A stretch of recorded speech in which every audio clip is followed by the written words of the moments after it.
নমস্কাৰ মই চন্দ্ৰকমল স্বাগতম জনাইছো আপোনালোকক এই ইউটিউব চেনেলটোলৈ আজি 10 নৱেম্বৰ আসাম ট্ৰিবিউন নিউজ পেপাৰত এটা ডিপাৰ্টমেণ্টৰ পৰা ডকুমেণ্ট ভেৰিফিকেশ্যনৰ কাৰণে নটিচ প্ৰকাশ পাইছে ডিপাৰ্টমেণ্টটো হৈছে আপোনাৰ skill employment and entrepreneurship department এটো ইয়াত আপোনাৰ ডকুমেণ্ট ভেৰিফিকেশ্যন হ'ব গ্ৰেড 3 এণ্ড গ্ৰেড 4 দুটা পোষ্টৰে হ'ব ডেটটো চক ডেট হৈছে আপোনাৰ 11 নৱেম্বৰ আৰু 12 নৱেম্বৰ সময় 10:30 বজাৰ পৰা 4 বজালৈ হ'ব আৰু ভেনুটো Directorate of Employment and Craftsman Training ইয়াত হ'ব এটা ডকুমেন্ট চাও ডকুমেন্ট কি লাগে অৰিজিনাল ডকুমেন্টৰ লগতে a set of self attested photocopies লাগিব এতিয়া কি ডকুমেন্ট বিচাৰিছে চাওক কপি অফ অনলাইন এপ্লিকেশন আপোনালোকে ফৰ্ম ফিল আপ কৰোতে যিখন অনলাইন এপ্লিকেশন আছিল প্ৰিন্ট আউট উলিয়াইছিলে সেইখন লাগিব admit card of the written examination আপোনালোকে দুখন এডমিট কাৰ্ডে লৈ যাব যদি পাৰে আপোনালোকে স্কিল টেষ্টখনো লৈ যাব আৰু যিখন ৰিটেন টেষ্ট আছিল সেইখনো লৈ যাব এজ প্ৰুফ সাৰ্টিফিকেট কৈছে এজ প্ৰুফৰ কাৰণে আপোনালোকে মেট্ৰিকৰ এছএছএলসি এডমিটখন লৈ যাব পাৰিব সেইখনতে হৈ যায়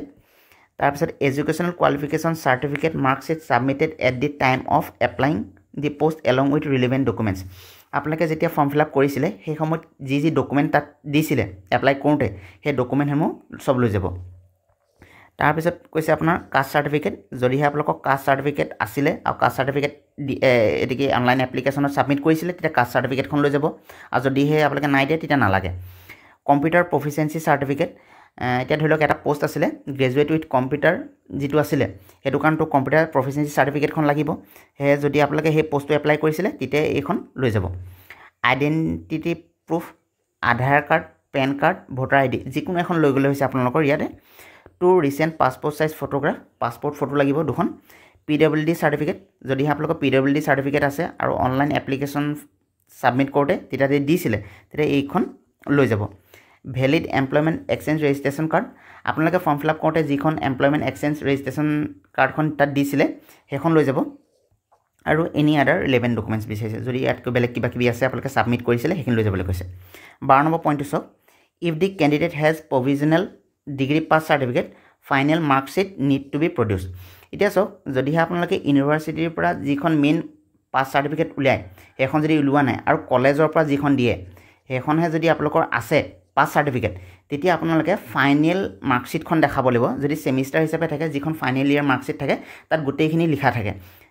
তেতিয়া হলে আপোনালোকে ফাইনেল ইয়াৰ মাৰ্কশিটখন তাত দেখুৱাব লাগিব এটো মনত ৰাখিব যদি আপোনালোকৰ প্ৰভিজনালখন আছে আৰু যিখন ইউনিভাৰ্চিটিৰ পৰা উলিয়ায় সেইখন পাছ সাৰ্টিফিকেট নাই তেতিয়া আপোনালোকে ফাইনেল ইয়াৰ মাৰ্কশিটখন যিখন আছে সেইখন লৈ যাব লাগিব ইয়াৰ পিছত আপোনালোকৰ কোৱেৰিজ যদি আছে তে হেল্পলাইন নাম্বাৰ দিছে দুটা এইটো নাম্বাৰ চাইলক এটা এইটো নাম্বাৰ আৰু এইটো নাম্বাৰ ইয়াত আপোনালোকে ফোন কৰি সুধি ল'ব পাৰিব যদি কিবা আপোনালোকৰ কনফিউজন আছে ইয়াত আপোনালোকে ফোন কৰি সুধি ল'ব পাৰিব এতিয়া আহো কিছুমান ডিপাৰ্টমেণ্টৰ এতিয়া আপোনালোকৰ ডকুমেণ্ট ভেৰিফিকেশ্যনৰ কাৰণে নটিচ অহা নাই তো নটিচ কেতিয়া আহিব সময় বহুত আছে বাৰু আপোনালোকৰ নটিচ ওলাবই কিন্তু তথাপিতো যোৱা বছৰ যেটো ফাৰ্স্ট এডিআৰি হৈছিলে তাত আপোনালোকৰ পিডব্লিউডি ৰোডছৰ আৰু পিডব্লিউডি আপোনালোকৰ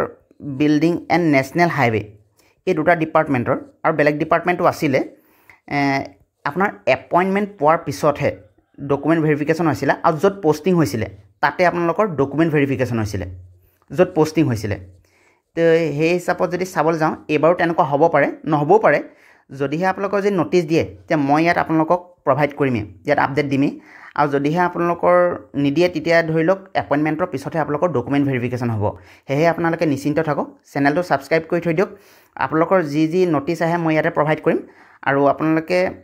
নাভাবিব যে ডকুমেণ্ট ভেৰিফিকেশ্যন নাহিলে যে এপইণ্টমেণ্ট নহ'ব নেকি এপইণ্টমেণ্ট হ'ব যোৱা বছৰ এপইণ্টমেণ্ট হৈছে যিহেতু মই পিডব্লিউডি ৰোডছতে জব কৰোঁ আৰু মোৰ ডকুমেণ্ট ভেৰিফিকেশ্যন আপোনাৰ এপইণ্টমেণ্ট হোৱাৰ পিছত হৈছিলে আজিলৈ ভিডিঅ'টোত ইমানেই আছিলে চেনেলটো ছাবস্ক্ৰাইব কৰিব ধন্যবাদ